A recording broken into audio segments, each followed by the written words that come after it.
मशहूर अभिनेता सुशांत सिंह राजपूत काफ़ी सक्सेसफुल होने के बाद डिप्रेशन में जाके आत्महत्या कर ली है। ये सुन के इनके फैंस को और मुझे भी काफ़ी बहुत दुख हुआ है। भारत में से हर 20 लोग में से एक लोग डिप्रेशन का शिकार है और तकरीबन साल के 2.5 लाख मतलब 2,50,000 भी ज़्यादा लोग डिप्रेशन की वजह से आत्महत्या यानी कि सुसाइड करते हैं और इनमें से औसतन एज 15 साल से 40 साल तक होती है।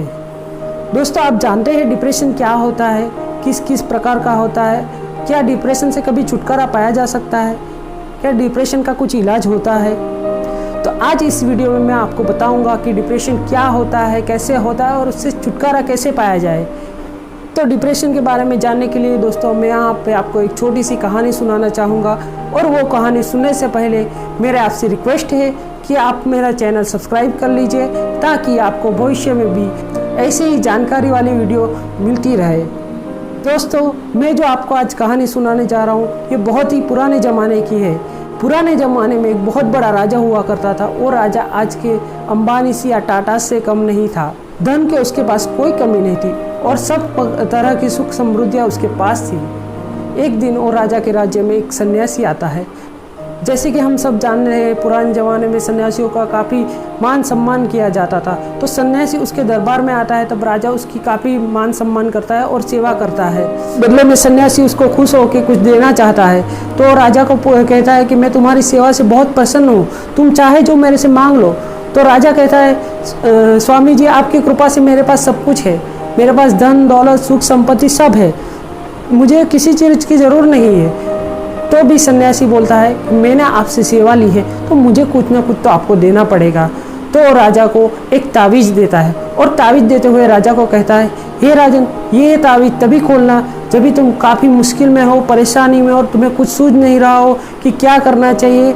ऐसी परेशानी की घड़ी में ये तावीज़ तुम्हारी मदद करेगा। तो राजा वो तावीज़ को सन्यासी का प्रसाद समझ के रख लेता है। उसके बाद कुछ समय के बाद वो राजा अपने सैनिकों के साथ जंगल में शिकार करने के लिए जाता है। शिकार के पीछे भागते भागते वो अपनी राज्य की सीमा से कब बाहर निकल जाता है उसे पता नहीं चलता। तो काफ़ी दूर जाने के बाद वो राजा को महसूस होता है कि वो अपने राज्य की सीमा के बाहर आ चुका है और उसके सैनिक भी उसके पास नहीं है। तो वो राजा रास्ता ढूंढने के लिए कोशिश करता है। तभी उसको दुश्मन देश के सैनिक आते हुए दिखाई देते हैं।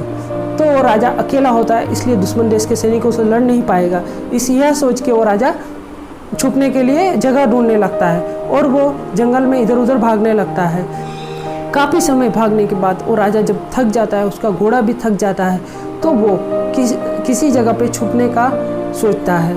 तो उसी समय उसको जंगल में एक दूर गुफा नज़र आती है। वो गुफा में वो राजा छुपने के लिए जाता है। जब वो राजा गुफा में पहुंचता है तो उस सैनिकों के आने की आवाज़ सुनाई देती है।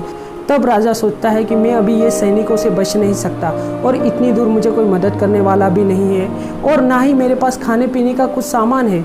तो वो राजा इतना हताश हो जाता है, निराश हो जाता है और वह सोचता है कि ये सैनिकों से पकड़े जाने से अच्छा मैं खुद को ही समाप्त कर लूँ। उसके बाद वो राजा को अचानक अपने गले में लटकते हुए तावीज़ पे ध्यान जाता है जो सन्यासी ने उसको दिया था। वो राजा वो तावीज़ को खोल के देखता है और उसमें एक उसको चिट्ठी मिलती है। जैसे ही वो चिट्ठी खोलता है तो चिट्ठी में लिखा हुआ पढ़ता है। चिट्ठी में लिखा रहता है, यह भी कट जाएगा। हाँ दोस्तों, यह भी कट जाएगा। वो देख के सोच में पड़ जाता है। राजा सोचने लगता है कि सन्यासी ने मुझे ये चिट्ठी दी है तो उसका कोई ना कोई तो मतलब होगा ही। तो वो सोचने लगता है और याद करने लगता है उसके जीवन में जो भी आज तक घटनाएं घटी है, अच्छी बुरी, सब उसको घटनाएं याद आने लगती है। उसको वो घटनाओं के साथ ये भी याद आता है कि आज तक जो भी उसके साथ घटना घटी है, ना तो वो घटना ना वो परिस्थिति स्थिर रही है, वो बदलती रही है। वैसे ही वो राजा सोचता है कि ये भी जो संकट आया है उस पर वो भी कट जाएगा। हाँ दोस्तों, उसको महसूस होता है कि ये चिट्ठी उसको वही संदेश दे रही है, यानी कि उसके पास जो भी परिस्थिति है वो भी स्थायी नहीं है, वो भी बदल जाने वाली है। तो ये सोच के वो राजा को धाड़स बनती है और वो निश्चित होकर सोचने लगता है कि अभी यहाँ से कैसे निकला जाए। सुबह होते ही वो राजा रास्ता ढूंढने की तलाश में निकल जाता है और उसे फाइनली रास्ता मिल जाता है और वो परिस्थिति में से निकल आता है और फाइनली वो अपने राज्य में पहुंच जाता है। हमारे जीवन में भी ऐसे मौके काफ़ी समय आते हैं जब भी हम हताश हो जाते हैं, निराश आते हैं, दुखी हो जाते हैं, हमको समझ में नहीं आता हमें क्या करना चाहिए।